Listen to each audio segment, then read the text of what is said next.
오늘 우리에게 주시는 하나님의 말씀은 요한복음 20장 19절부터 20절까지 말씀입니다. 이날 곧 안식 후 첫날 저녁 때에 제자들이 유대인들을 두려워하여 모인 곳에 문들을 닫았더니 예수께서 오사 가운데 서서 이르시되 너희에게 평강이 있을지어다. 이 말씀을 하시고 손과 옆구리를 보이시니 제자들이 주를 보고 기뻐하더라. 아멘. 우리는 살아가면서 이해할 수 없는 많은 일들을 마주하게 됩니다. 어떤 현상 자체가 도무지 이해가 되지 않는데 그게 특별히 우리의 감정 가운데 슬픔이나 괴로움이나 아픔이나 이런 부정적인 감정을 자극하는 경우에는 또 그 상황이 이해가 되지 않죠. 그런데 만약에 그 어떤 상황 자체가 누군가에게서 비롯되었다. 누군가가 그 이후에 이면에 있다라는 걸 알고 나면 우리는 그 비난의 화살 혹은 그 원망의 화살을 그 대상에게 돌리곤 합니다. 가장 흔한 예가 특히 우리 성도들 사이에서는 하나님을 향해서 원망할 때입니다. 살다 보면 생각지도 못했던 이해할 수 없는 좋은 일이 일어날 때도 있습니다. 그때 우리는 그냥 좋은 감정에 머물 때가 많아요. 하지만 열심히 신앙생활 하는데도 불구하고 이유를 알 수 없는 아픔이나 이별이나 괴로움을 겪어야 할 때면 우리는 하나님께서 왜 나에게 이런 시련을 주실까 하는 의문을 제기합니다. 하나님을 믿기 때문에 가능한 생각이에요. 아예 하나님을 믿지 않는 사람들, 하나님을 부정하는 사람들은 그렇게 하나님께 향해서 하나님을 향해서 질문하지도 않죠. 그러니까 우리가 어떠한 이해할 수 없는 문제들을 마주하면서 하나님께 그것을 가지고 묻는 자세 자체는 문제가 되지 않습니다. 다만 그것이 너무 그 문제 자체에만 매몰되어서 하나님을 원망하는 수준으로까지 이어지면 문제가 된다는 것이죠. 사실 우리가 이해할 수 없는 많은 일들, 그 일들 가운데 상당 부분은 우리가 죽을 때까지도 이해할 수 없는 일들이 많습니다. 그러면 어떻게 해야 될까요? 그 일들이 반드시 이해되어야만, 무엇보다도 내 주변에서 일어나는 모든 일을 주관하시고 섭리하시는 분이 하나님이심을 믿기 때문에 하나님께서 그거에 대한 분명한 내가 이해할 수 있는 답을 주셔야만 하겠다라고 생각하는 것도 무리가 있다는 것이죠.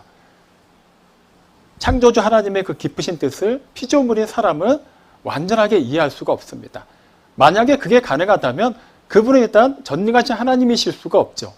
우리가 충분히 예상할 수 있는 생각을 하시고 그런 일을 하시는 분이 어떻게 우리의 주관자가 되실 수 있겠습니까? 하나님의 뜻을 안다는 것은 보통 어려운 일이 아닙니다. 사실 불가능에 가까운 일이죠. 쉽게 사람들 사이에서의 관계만 해도 그렇지 않습니까? 10길 물속은 알아도 한 길 사람 속은 모른다는 속담이 있습니다. 아무리 물속이 깊어도 어떻게든 그 깊이를 헤아릴 수는 있다는 거예요. 하지만 한 사람의 마음조차도 그 생각을 읽어내는 것은 보통 어려운 일이 아니라는 것이죠. 일전에 사춘기를 상당히 심하게 겪는 자녀를 둔 집사님의 고민을 들은 적이 있어요. 그 아이를 낳아서 기르는 동안에 누구보다도 많이 사랑하고 아꼈고 다른 어떤 사람들보다도 그 자녀에 대해서 가장 잘한다고 자부했는데 어느 순간부터인가 자신이 전혀 알지 못하던 새로운 인격체가 등장했다는 거예요. 심지어 그분은 괴물이라고까지 표현하셨습니다. 내가 얘를 잘 알고 있는데 얘가 갑자기 왜 이러는지 이해가 안 갑니다. 저보고 한번 만나달라는 거예요. 그 자녀도 이제 다른 교회 다니는 청년이었는데 어쨌거나 만났어요. 이렇게 얘기를 나눠보니까 맥락이 비슷합니다. 목사님, 저희 엄마한테 무슨 얘기 듣고 오셨는지 모르겠는데 제가 우리 엄마 잘 알거든요. 우리 엄마는 저를 너무 몰라요. 그러니까 엄마나 딸이나 서로에 대해서 잘 안다고 얘기를 해요. 근데 또 서로를 평가하기는 내 마음을 몰라준다는 거예요. 신기하죠? 누가 잘못된 것일까요? 이거 누구의 잘못이 아닙니다. 이해할 수 없는 그런 일들이 지금 일어나고 있는 것뿐이에요. 막 청년이 되었는데도 아직 사춘기를 심하게 겪고 있는 그 나이대 청년을 누가 이해할 수 있을까요? 당사자도 지금 답답한데 완전한 답을 모르고 있는 거예요. 아니, 부부는 피 한 방울 섞이지 않은 사람입니다. 이혼하면 그냥 남이에요. 하지만 엄마와 자녀의 관계는 혈연 관계입니다. 떼려야 뗄 수가 없는 관계죠. 누구보다도 친밀하고 잘하는 관계입니다. 그럼에도 불구하고 각자의 속을 완전히 알 수 없어요. 하물며 전능하신 창조주 하나님의 속을 우리가 완전하게 이해할 수 있을까요? 그렇게 생각하는 것 자체가 이건 교만한 게 아니라 무식한 겁니다. 그러므로 우리 성도들은 하나님께서 왜 나에게 이런 어려움을 주실까라는 의문이 들 때 왜라는 질문을 바꿔야만 해요. 그렇다면 나는 도무지 알 수 없는 이 일을 통하여서 과연 하나님께서 나에게 바라시는 뜻이 무엇일까? 이렇게 생각을 전환해야만 합니다. 우리가 지금까지 살아오면서 수없이 많이 마주했던 그 이해할 수 없는 일들, 그때마다 여러분 100%다 이해하셨습니까? 이해하려고 노력하셨습니까? 해봤지만 다 되지도 않았어요. 하지만 때로는 무시하기도 하고 때로는 그 상황에서 다른 길을 찾기도 하고 그 상황을 극복할 수 있는 다른 방법을 모색하기도 하고 그러면서 경험이 쌓이고 그 과정을 순탄하게 넘어올 수가 있었죠.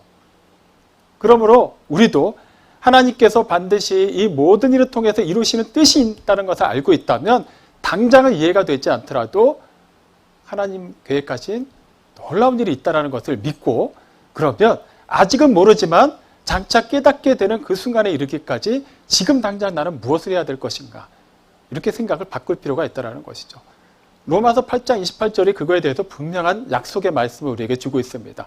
하나님을 사랑하는 사람들, 그 하나님의 부르심을 입은 받은 자들에게는 모든 일이 서로 협력해서 선을 이룬다는 거예요. 우리 입장에서는 이 일은 왜 지금 일어나고 그때 왜 그 일이 일어나야만 했을까? 생각지도 못했던 이 좋은 일이 어떻게 지금 일어날 수가 있었지? 이렇게 여러 가지 의문부호를 찍어 놓을 수 있지만 결과적으로 이 모든 것을 합쳐서 나중에 우리가 탄성을 지를 수밖에 없는 하나의 느낌표가 된다는 거예요. 그 결과, 궁극적이고 변하지 않는 그 결과를 알고 있기 때문에 당장 하나님께서 왜? 라고 질문할 수 있을지라도 우리는 결국 그렇다면 하나님께서 이 과정을 통해 나에게 무엇을? 이라고 질문할 수 있어야겠다는 것이죠. 그러면 하나님께서 어떤 상황 속에서도 우리가 이해를 하든 이해를 못하든 좋은 일이든 나쁜 일이든 그 모든 일들을 경험하게 하심으로 인해서 우리가 깨닫기를 바라시는 게 무엇일까요? 그 포괄적인 답에 대해서는 데살로니가전서 5장 16절로 18절에 잘 나와 있습니다. 너무나도 유명한 말씀이죠. 항상 기뻐하라. 쉬지 말고 기도하라. 범사에 감사하라. 이것이 그리스도 예수 안에서 너희를 향하신 하나님의 뜻이니라. 잘 아는 말씀이에요. 자, 하나님께서 우리에게 주신 뜻, 우리에게 바라시는 뜻이 무엇이냐 하면 항상 기뻐하라는 거예요. 기도하라는 겁니다. 감사라는 겁니다. 이 말씀을 우리가 떠올릴 때마다, 읽을 때마다, 묵상할 때마다 어쩔 수 없는 내면에서 또 다른 질문이 부글부글하고 끌어오릅니다. 그렇게 살아보려고는 했는데, 그렇게 살아야겠다라는 그 당위는 알겠는데, 그래서 뭐 어쩌라는 거지?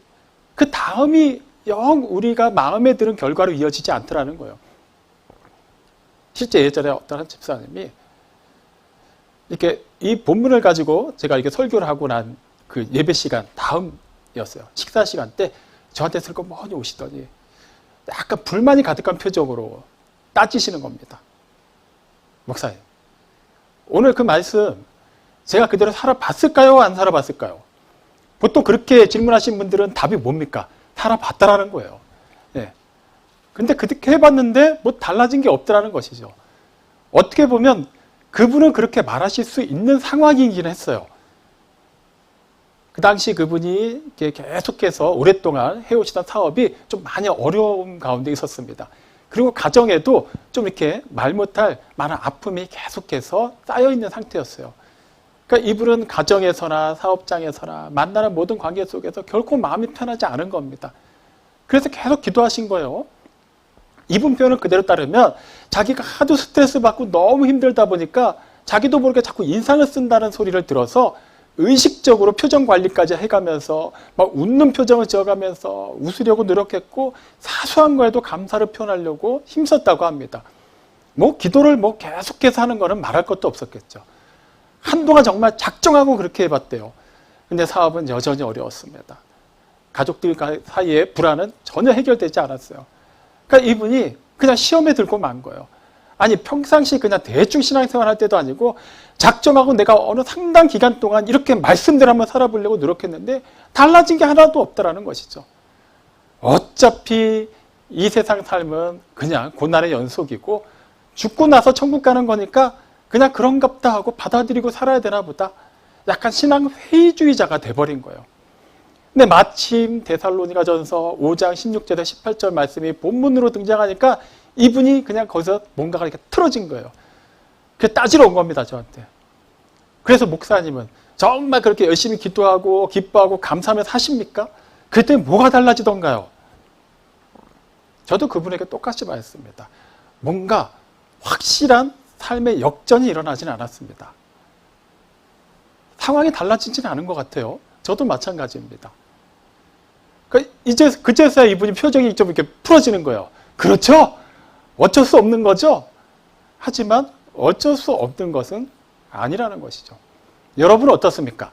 꼭 이분과 같은 경우는 아니더라도 아마 여러분들도 비슷한 그런 경험들, 감정들을 다 느껴보셨을 겁니다. 정말 말씀대로 살아보려고 노력했고 하나님의 말씀이니까 무조건 순종해 봤는데 딱히 달라지는 게 없더라는 거예요. 제가 아는 또 다른 분은 21일 금식 기도를 잘 마치고 내려오셨어요. 정말 은혜로운 모습으로 교회에 등장하셨고 그 다음 주에 그분은 굉장히 시험 들었다라는 소문이 돌기 시작하고 그 다음 주에는 교회를 떠나셨습니다. 어떻게 된 일일까요? 자세한 내막은 알려드릴 수 없습니다만 이분이 뭔가 중요한 기도 제목이 있기 때문에 21일 동안 금식을 한 거 아니겠습니까? 그걸 내려왔어요. 내려올 때마다 소위 말하는 성령 충만한 상태로 내려왔어요. 달라진 게 하나도 없더라는 거예요. 그러니까 이분이 너무 실망을 한 거예요. 내가 21일 동안 뭐 했지? 그렇게 쫄쫄 굶어가면서도 그렇게 지치는 가운데서도 목이 터져라 기도원에 들어가서 기도하고 내려왔는데 아무것도 달라지지 않았다는 거예요. 속았다. 21일을 금식 기도하고 은혜롭게 내려오신 분이 불과 일주 사이에 시험 들어서 교회를 떠났다는 거예요. 딱히 교회에서 무슨 문제가 있었던 게 아닙니다. 그분 개인적인 상황이 해결되지 않았다는 거. 그 이유 하나 때문에 기도한 것에 대해서 하나님께 배신감을 느낀 거예요. 누군가는 그걸 보면서 그렇게 이해할 수는 있어요. 아, 오죽하면 그랬을까. 그랬을 수도 있겠다. 하지만 여기서 우리가 뭔가를 잘못 잡고 있는 게 있어요. 우리는 정말 하나님의 뜻대로 살면 하나님께서 우리에게 바라시는 그 뜻을 우리가 몸소 실천하고 살면 뭔가 좋은 일이 일어날 것이다. 즉 나를 둘러싸고 있는 이 상황과 환경이 뭔가 긍정적으로 내가 바라는 어떤 이상적인 상황으로 바뀔 것이다라는 모종의 기대를 가지고 있습니다. 그렇게 생각할 수 있어요. 하지만 거기서부터 틀렸다라는 거예요. 우리의 신앙생활은 내가 하나님 앞에서 혹은 내가 하나님을 위해서 무엇을 이만큼 하면 그 다음에 하나님이 그거보다 더 큰 무언가를 주시는 흔히 말하는 기브 앤 테이크의 관계가 아니라는 거예요. 우리가 하나님을 알기도 전에 우리가 하나님께 무언가를 한다라고 나서기도 전에 우리가 하나님을 사랑한다고 고백하기도 전에 하나님이 먼저 앞장서셨습니다. 하나님이 우리를 먼저 사랑하셨어요. 우리 스스로는 죄인인지도 모르고 영원히 죽을 수밖에 없는 운명인지도 모르고 그렇게 죄와 죽음 가운데서 살고 있었지만 하나님께서 몸소 세상에 나타나셔서 우리에게 우리의 상태가 어떠한 상황인지를 잘 알려주셨고 그것을 역전시키기 위해서 어떠한 일이 일어나야 되는가를 알려주셨고 그 일을 몸소 이루어 주셨습니다. 하나님이 전적인 은혜로 우리를 새롭게 거듭나게 하신 거예요. 그렇기 때문에 우리가 하나님의 말씀을 따라 산다는 것, 하나님께서 우리에게 바라시는 뜻이 무엇인가를 깊이 새기고 그 뜻대로 행한다는 것은 이미 새롭게 바뀐 사람으로서 그 정체성에 맞는 삶을 사는 것이지 마치 우리가 이렇게 하면 하나님이 이걸 주실 것이고 내가 안 하면 하나님이 안 주셔도 어쩔 수 없고 이런 관계에서 생각할 수 있는 게 아니라는 것이죠. 정리하자면 우리가 하나님의 뜻을 따라 산다는 것은 어떤 상황의 변화를 위한 것이 아니라 우리의 상태가 변화되기 위함, 더 앞서서는 우리의 이미 변화된 상태가 그러한 삶을 살도록 이끌어가고 있다는 거예요.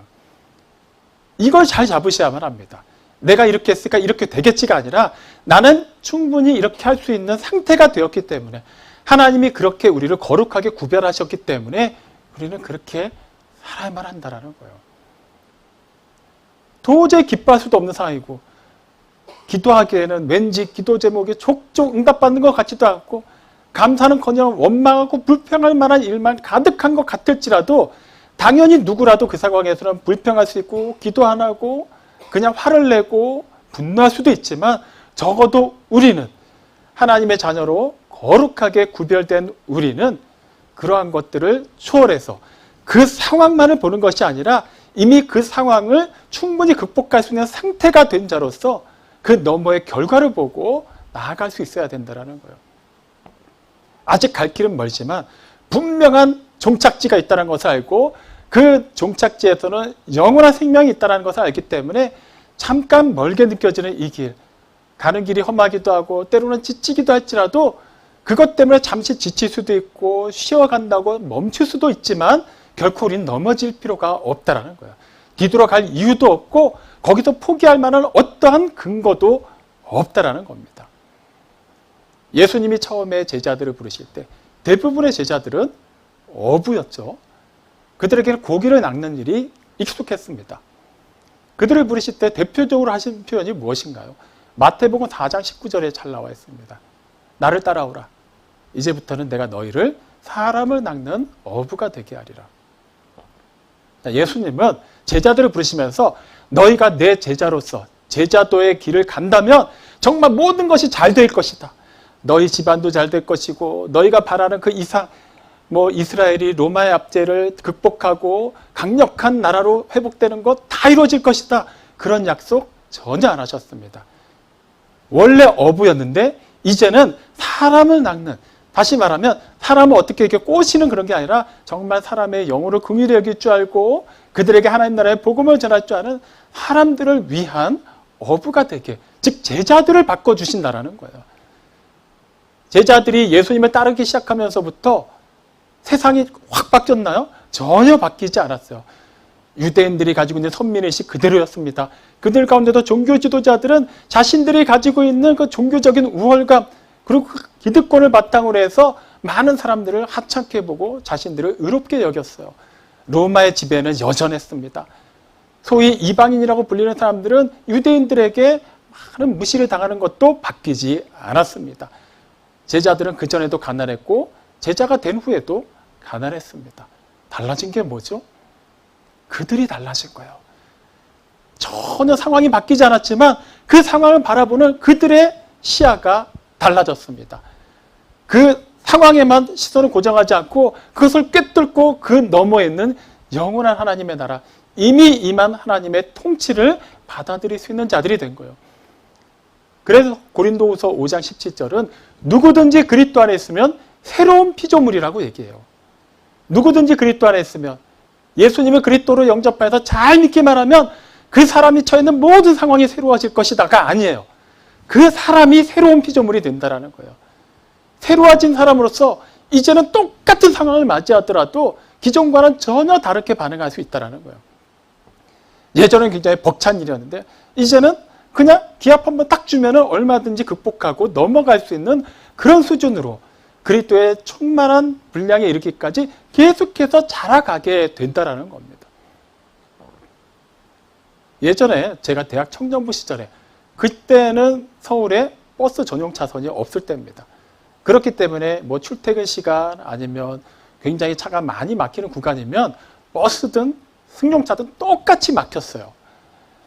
그 당시 제가 출석하던 교회는 저희 집에서 버스를 2번 갈아타야만 갈 수 있는 곳이었습니다. 그래서 제가 살 때 여의도에서 버스를 타고 강남 고속버스 터미널 쪽에 내려서 거기서 교회가 위치한 역삼동 쪽으로 가는 버스를 갈아타야만 했어요. 근데 평상시에는 크게 그 구간이 문제가 되지 않습니다. 특히 일요일날 아침 같은 경우는 제가 굉장히 일찍 예배를 드려야만 했기 때문에 또 봉사하는 것도 있고 또 대예배부터 여러 가지 예배가 있었어요. 그래서 이런 시간에 갈 때는 아무 문제가 되지 않았습니다. 아니면 가족들과 한 차로 움직이기도 했기 때문에 그때는 좀 더 수월하게 갈 수 있는 코스가 있었죠. 근데 문제는 토요일이었어요. 토요일 날은 그 당시 기도회뿐만 아니라 또 봉사활동이 많았기 때문에 일요일 외에도 매주 교회에 가는 일이 그냥 일상 다반사였습니다. 근데 그때만큼은 보통 점심 전후 시간대에 이제 이동을 하는데 이미 버스가 여의도를 벗어나고 대방역을 지나서 한강철교가 보이는 위치쯤 가면 거기서부터 이제 가다 서다 반복하기 시작하는 거예요. 그렇게 간신히 흑석동을 좀 넘어가나 싶으면 드디어 마의 구간인 이수교차로라는 곳이 등장합니다.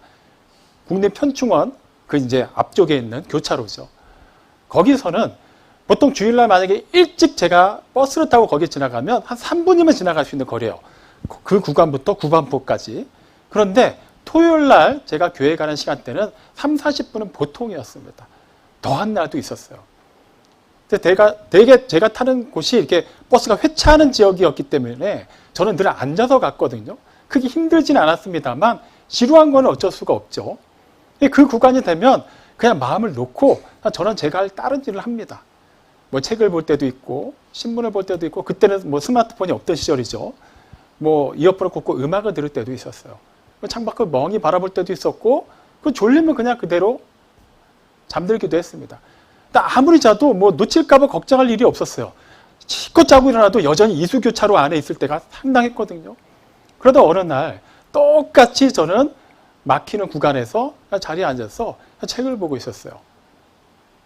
그 버스가 흔히 말하는 좌석버스였습니다. 이제 2명씩 앉는. 제 옆좌석에 어떤 아주머니가 한 분 계셨는데 그분이 그 막히는 구간에서부터 계속 혼잣말을 하시는 거야. 아, 왜 이렇게 차가 막히는 거야? 아, 언제 가는 거야? 왜 이렇게 차들을 많이 끌고 나오는 거야? 여기는 도로 좀 넓히면 안 되는 거야? 막 혼잣말을 계속 하시는 거예요. 뭐 그러실 수 있죠. 그러니까 너무 뭔가 좀 답답하고 또 약속 시간이 있을 텐데 너무 늦어지니까 뭔가 초조한 마음이 들기는 했을 거예요. 근데 신기한 거는 그 좌석버스에는 서 있는 분들도 많았거든요. 사람들이 꽉 차 있었습니다. 아무도 그렇게 뭐 이렇게 초조해하거나 뭐 이렇게 혼잣말로 불평을 쏟아내지 않았어요. 다들 보면 저랑 비슷했어요. 뭐 신문을 보든지 책을 보든지 뭐 음악을 듣든지 뭐 잠을 자든지 그냥 편안하게 가고 있습니다. 근데 이분만 그 몇십 분 구간 동안 물론 쉴 새 없이 얘기하진 않으셨어요. 그렇게 좀 얘기하시다가 한동안 조용하다가 갑자기 한숨 한번 푹 쉬시고 나면 또 언제 가는 거야? 아, 아직 여기밖에 못 왔네. 계속 그러시는 거예요. 아마 제가 추측하기로는 이분은 그 시간대 그 구간을 통과하는 버스를 자주 이용해 보신 분이 아니었을 것 같아요. 그러니까 아니 어떻게 거리상으로 멀지 않은데 이렇게 차가 안 가지? 아, 이 시간대에 왜 이렇게 차가 많지? 놀라신 거일 수도 있지 않을까 싶습니다. 근데 반면에 옆에 섰던 저는 어땠을까요? 그분이 그렇게 하시던 말들 저는 조금 이렇게 졸다가 또 깨서 책 좀 보다가 뭐 시계 한번 확인하다가 그러다가 또 책 보다가 전 그러고 가는 거예요. 똑같이 막힙니다. 똑같은 버스 안에 타고 있어요. 똑같이 시간이 흘러가고 있습니다. 그런데 그분과 저는 무슨 차이가 있었을까요? 상황은 같지만 상태가 달랐던 거예요. 저도 초창기에 토요일날 초반에 그 시간대에 버스를 타고 이동할 때는 깜짝 놀랐어요. 야, 이러다 교회 갈 수는 있는 건가? 이러다가 버스가 과연 몇 대나 이거 돌아올 수나 있나? 뭐 별 생각이 다 들었거든요. 근데 늘 타다 보니까 그냥 익숙해지더라고요. 그리고 내가 막 초조해 한다고 해서 그 상황이 바뀌지 않는다는 걸 알고 나니까 저는 그 시간을 조금 더 유용하게, 조금 더 저에게 유익하게 저를 위한 시간으로 활용할 수 있는 여유가 생겼습니다. 근데 그렇지 않았던 그분은 계속해서 초조해하는 거예요. 시계를 보면서. 달라지는 것은 아무것도 없는데 말이죠. 상태의 변화가 이렇게 중요한 겁니다. 우리는 이미 그렇게 변화가 되었다라는 거예요. 그런데 어떻게 변하지 않는 상황을 보면서 하나님을 믿지 않는 사람들, 하나님의 섭리를 부정하는 사람들과 똑같은 사고방식으로 대할 수 있겠습니까? 부활하신 예수님이 제자들에게, 다수의 제자들에게 처음으로 모습을 보이셨을 때 하신 첫 번째 말씀이 무엇이죠? 오늘 이거 요한복음 20장 19절에 나와 있듯이 너에게 평강이 있을지어다요. 너에게 평안이 있을지어다. 너에게 평화가 있을지어다. 어떤 표현이 되었든 같습니다. 그들에게 평안을 전하셨어요. 이게 단순한 안부 인사가 아니라는 것은 이미 지난 주일날 잘 살펴봤죠. 근데 예수님이, 그것도 부활하신 예수님이 극도의 불안감 가운데 휩싸여 있는 제자들에게 그 표현을 하셨다는 것은 참으로 중요합니다. 예수님이 부활하셔서 나타나셔서 반갑긴 해요. 물론 처음에는 예수님이 유령인 줄 알고 제자들이 상당수가 당황하긴 했습니다만 예수님의 몸에 난 여러 상처와 못자국들을 보고 실제 고난당하시고 돌아가셨던 예수님이 살아나셨다는 것을 인지하게 된 순간 그들은 기뻐하게 되죠. 하지만 그 기쁨이 그렇게 오래 갈 수는 없습니다. 왜 그럴까요? 상황은 달라지지 않았기 때문이에요. 예수님은 부활하셨지만 지금 제자들이 요 며칠 동안 겪었던 그 혼란스러웠던 상황 자체는 하나도 바뀌지 않았어요. 다수의 유대인들은 예수님을 죽인 것만으로는 만족해하지 못하고 있습니다. 특히 그들 뒤에서 배후 세력으로 조정하고 있는 유대 종교 지도자들, 그들은 누구보다도 율법에 대해서 능통하고 많은 사람들에게 그동안에 경건한 종교 생활을 바탕으로 존경을 받아왔었는데 제대로 배워먹지도 못한 나사렛 총구석 출신의 목수가 등장하면서부터 그들의 위상이 완전히 땅에 떨어지고 말았어요. 정말 그들이 순수하게 하나님의 말씀을 연구하고 그 말씀대로 살고자 했다면 예수님을 통해서 선포되는 말씀과 이루어지는 많은 기적들을 통해 그들은 살아계신 하나님을 만날 수밖에 없었습니다. 하지만 그 자존심을 꺾지 못했어요. 그 자신들의 자존심과 기득권을 지키기 위해 하나님의 아들을 죽이는 최악의 일을 연출하게 됩니다. 그들의 이제 그 미움과 증오는 누구를 향하게 될까요? 제자들을 향하게 되겠죠. 예수님이 부활하셨다고 해서 그 증오가 사라지진 않을 겁니다. 그들은 다른 방법으로 예수님을 또 죽이려고 할 거예요. 그것과는 논외로 제자들도 어떻게든 똑같은 방법으로 예수님처럼 고난을 당하고 죽임을 당하도록 온갖 술수를 다 동원할 것입니다. 제자들은 여전히 불안한 가운데 살 수밖에 없었어요. 그럼 그들에게 예수님이 너희에게 평강이 있을지어다라고 말씀하십니다. 그것도 부활하신 예수님이 말이죠. 한 번도 아니고 요한복음에서만 살펴보면 3번에 걸쳐서 말씀하신다는 것이죠. 이 말씀이 그 상황에서는 왜 그렇게 중요했을까요?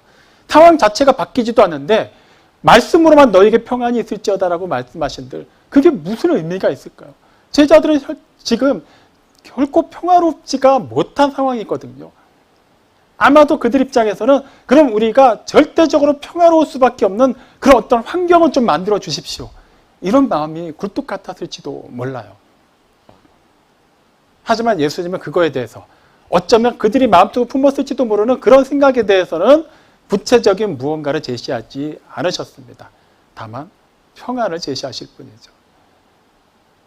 이게 왜 그토록 중요하냐 하면 예수님이 그 전에 하셨던 말씀이 예수님의 부활로 말미암아 확실하게 인쳐졌다라는 거예요. 증명이 되었다라는 거예요. 예수님이 세상에 오셔서 많은 말씀을 하셨죠. 근데 그 말씀들이 족족 다 틀린다고 하면은 어떤 일이 일어날까요? 제자들부터 예수님을 따르지 않았을 거예요. 진작에 떠났을 겁니다. 그러니까 예수님은 사람들 사이에서 그냥 조롱거리가 되고 그렇게 역사에서 사라졌을 거예요. 근데 예수님께서 하신 말씀은 실제로 다 이루어졌습니다. 구약의 선지자들이 예언한 그 방법대로 세상에 오셨고 당신이 직접 선포하신 대로 하나님 나라의 복음을 전하셨어요. 수혜받은 자들, 버림받은 자들, 병든 자들, 아픈 자들, 위로가 필요한 자들에게 그들의 필요를 채워주셨습니다. 그런데 이 모든 것 가운데서 특별히 예수님이 하신 말씀 가운데서 가장 현실성이 없고 불가능에 가까웠던 말씀이 무엇일까요? 그것은 바로 예수님의 부활이죠. 죽은 줄 알았던 사람이 알고 보니까 그냥 완전히 호흡이 끊어지지 않은 상태였고 다시 깨어났다라든가 그런 경우는 뭐 역사에서 간간히 있어 왔습니다. 하지만 완전히 죽었어요. 그냥 죽고 끝난 것도 아니고 피를 다 쏟아내고 죽었습니다. 그리고 3일 동안 그 시체는 그대로 무덤에 안치되어 있었어요. 그 상황에서 살아날 수 있을까? 불가능한 일이죠. 근데 예수님이 직접 그 얘기를 제자들에게 하셨다라는 거예요. 그 일이 일어날 것이다. 아마 제자들은 그 말씀을 들으면서도 크게 마음에 담아두지 않았을 거예요. 그동안 예수님이 하신 말씀들 다 이루어진 건 맞지만 이건 아무리 들어도 좀 말이 안 되는데. 근데 실제 그 일이 일어났습니다. 그리고 부활하신 예수님이 제자들 앞에 나타나셨죠. 그리고 너에게 평강이 있을지어다. 결과적으로 이 말씀의 의미가 무엇이겠어요? 기존에 하셨던 모든 하나님의 말씀, 아직 성취되지 않은 말씀, 더 범위를 넓혀서 구약 때부터 그때까지 하나님께서 여러 선지자들, 여러 하나님의 종들을 통해서 특별히 말씀이 육신이 되어서 오신 당신의 아들을 통해서 주신 모든 말씀이 반드시 이루어진다는 것을 알려주신 거예요. 그러므로 예수님이 너에게 평강이 있을지어다라고 말씀하신 것은 그 평강이 우리에게 이미 임했다는 것을 예수님이 선포하신 겁니다. 기다려봐. 이제 너희가 평화롭다라고 말할 수밖에 없는 그런 상황들이 일어날 것이다. 그걸 말씀하신 게 아니에요. 상황은 더 악화될 수도 있다. 하지만 예수님이 제자들에게 마지막 고별 설교를 하시면서 제일 마지막에 결론을 어떻게 찍으셨습니까? 너희가 세상에서는 환난을 당하나 담대하라. 내가 세상을 이겼노라. 환난은 당할 거라는 거예요. 예수님의 제자라는 이유로 어떤 환난도 그들을 건드리지 못하게 하시겠다고 말씀하지 않으십니다. 빛으로 오신 예수님을 어둠이 세상이 미워했듯이 빛의 자녀요, 그 빛의 사자인 제자들은 당연히 세상에서 미움을 받을 수밖에 없습니다. 하지만 그 상황 자체는 변하지 않더라도, 상황은 점점 악한 상황으로 바뀌어갈지라도 우리는 오히려 평안할 수 있다는 거예요. 더 적극적으로 기뻐할 수 있다는 겁니다. 이유가 무엇이라고요? 이미 예수님이 그 모든 것을 정리하셨기 때문이에요. 이미 결정을 내셨고 이미 모든 것을 끝내셨기 때문에 우리는 결과를 알고 그 과정을 가고 있다는 겁니다. 이미 진작에 승부가 다 결정난 스포츠 게임을 몇 년 지나고 나서 하이라이트 보는 심정과 같은 것이죠. 그것을 현장에서 생방송으로 볼 때는 조마조마하면서 봤을 수 있지만 이미 우리 팀이, 우리나라가 이겼다라는 결과를 알고 보게 되면 그냥 여유롭게 볼 수 있는 것과 마찬가지로 우리는 이미 영원한 하나님의 나라에 속한 사람으로서 영원한 생명, 영원한 평안을 받아 누릴 수밖에 없는 운명이 되었다라는 거예요. 여러분, 하나님을 믿지 않으십니까? 예수님을 구세주로 영접하시지 않았습니까? 거기서 멈춰서는 안 됩니다. 내가 하나님을 믿는데, 그러나 그 뒤에 이어질 접속사는 그게 되어서는 안 된다는 거예요. 그러므로가 되어야 된다는 거예요. 그래서 나는 하나님을 믿고 하나님을 믿는 자로서 그 믿음으로 살겠다가 성도의 신앙 고백이 되어야만 하는 것이지, 나는 하나님을 믿습니다. 그런데 왜 하나님이 나한테 이런 시련을 주시는지 모르겠습니다. 이건 아니라는 거예요. 지금 당장은 이해가 되지 않더라도, 지금 당장은 우리 앞이 깜깜하게 아무것도 보이지 않는다 할지라도 이 너머에, 그리고 장차 도래할 그 시간에는 영원히 사라지지 않는 생명의 빛이 있다라는 거예요. 근데 우리는 이미 그 시간 속으로 들어가 있다라는 겁니다. 그냥 이 시대, 이 시간은 이 시대, 이 시간 속에서만 살아내는 것이 아니라 이미 하나님의 자녀가 된 이상, 하나님께서 거룩하게 우리를 구별하신 이상, 그때부터 우리는 하나님의 영원한 생명의 시간 속에 속해서 살고 있다는 거예요. 이 사실을 아는데 우리가 어떻게 당장 이해할 수 없는 어려움들 앞에서 낙심하고 좌절하고 원망할 수 있겠습니까? 요즘에는 운전자들이 아무리 추행길을 가더라도 예전처럼 걱정하지 않습니다. 이유는 간단하죠. 스마트폰이든 차에 장착되어 있든 내비게이션만 딱 작동시키면 가장 최단 거리, 짧은 시간 내에 갈 수 있는 경로를 다 알려주거든요. 그거 믿고 가는 거예요. 서울에서 부산을 가는 운전자가 경부고속도에 진입을 했어요. 자, 부산 앞으로 몇백 킬로, 이정표 딱 있습니다. 부산이 거기서 보이나요? 절대 안 보입니다. 이정표와 도로밖에는 안 보여요. 그런데도 믿고 갑니다. 이정표만 믿고 그 난길로만 따라가면은 부산에 도착한다는 것은 다 알기 때문이에요. 당장 눈에 보이지 않는 어떤 길을 가면서도 그런 표지판, 내비게이션에도 그렇게 우리가 신뢰를 보이면서 어떻게 하나님께서 주신 말씀을, 하나님을 믿는다고 하면서도 신뢰하지 않을 수 있겠습니까?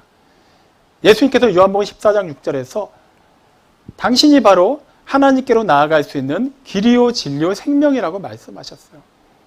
비록 그 길은 입구부터 좁고 그 길이 험하고 너무나도 불편하기 때문에 찾는 사람은 적지만, 그래도 그 길로 들어서서 어떻게든 그 길을 부단히 걸어 나가는 사람은 지금 당장은 아닌 것 같지만 이미 영원한 하나님의 나라 생명에 속해 있다라는 거예요.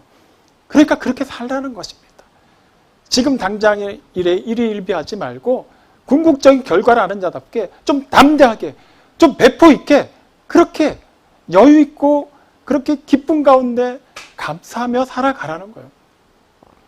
누가복음 18장 17절에서 예수님이 뭐라고 말씀하시죠?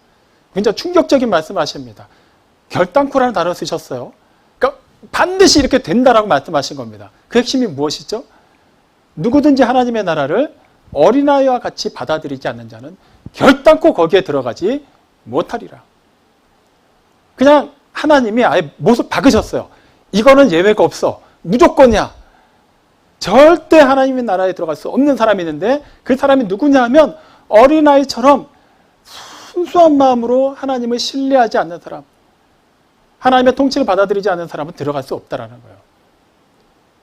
예수님을 정말 믿는다면, 그 믿음이 진짜여야만 한다면, 그리고 하나님께서 인정하시는 참된 믿음이라면 그 믿음은 믿음으로 사는 삶을 통해서만 하나님께 인정받는다는 겁니다. 내가 얼마나 신앙생활을 오래 했게요? 이거는 중요하지 않다라는 거예요. 예수님이 십자가에 달려 돌아가실 때 좌우편에도 가장 흉악한 범죄를 저지른 두 범죄자가 같이 못 박혀 있었어요. 그들은 죽어 마땅한 사람들이라고 손가락질 받는 사람들이었습니다. 하지만 그 죽기 얼마 전에 한 사람은 예수님을 인정했어요. 예수님이 자신과 똑같은 죄인이 아니라 아무 죄가 없으신 분이라는 것을 인정합니다. 그리고 자신의 그 죄성을 고백합니다. 그때 예수님이 놀라운 약속을 주시죠. 오늘 내가 나와 함께 낙원에 있을 것이다. 아니, 그동안 그렇게 나쁜 짓을 많이 했는데요? 그건 그냥 우리의 그냥 인간적인 생각일 뿐이지 하나님의 기준은 그렇지 않다라는 거예요. 정말 그냥 순전하게 하나님을 신뢰하는 사람, 그 사람이 곧 하나님의 자녀요, 하나님의 백성이라고 말씀하십니다. 사랑하는 성도 여러분, 앞으로도 우리 살아가면서 이해하지 못할 많은 일들을 경험하게 될 겁니다. 그 가운데는 가급적이면 일어나지 않기를 바라는 아픔도 슬픔도 괴로움도 고통도 많은 일들이 끊임없이 우리에게 다가올 거예요. 이제 우리는 어떻게 해야만 할까요? 네, 인간이기 때문에 감정적으로 슬퍼할 수도 있고 지칠 수도 있고 다른 사람에게 위로를 받고 싶어 할 수도 있습니다. 그것 자체는 전혀 문제가 되지 않아요. 하지만 거기에만 머물지 마시기 바랍니다. 이제는 그 너머를 바라보시기 바랍니다. 분명히 이 상황을 통해서 나에게 바라신 하나님의 뜻이 무엇인지를 아는 자답게 오히려 더 적극적으로 기도하시기 바랍니다. 슬픔에 잠식당하지 마시고 그럴수록 더 기쁨의 조건을 찾아내시고 의식적으로 기뻐하시고 또 기쁨을 표현하시기 바랍니다. 그리고 이 모든 것을 통해서 선한 일을 이루시고 영원한 하나님 나라를 허락하신 하나님 아버지로 인해 감사하시기 바랍니다. 그렇게 믿는 자로 그치지 않고 믿음으로 사는 자로서의 그런 믿음의 지경을 넓혀나가는 포에마 우리의 모든 성도들이 다 되시기를 주님의 이름으로 축원합니다. 아멘.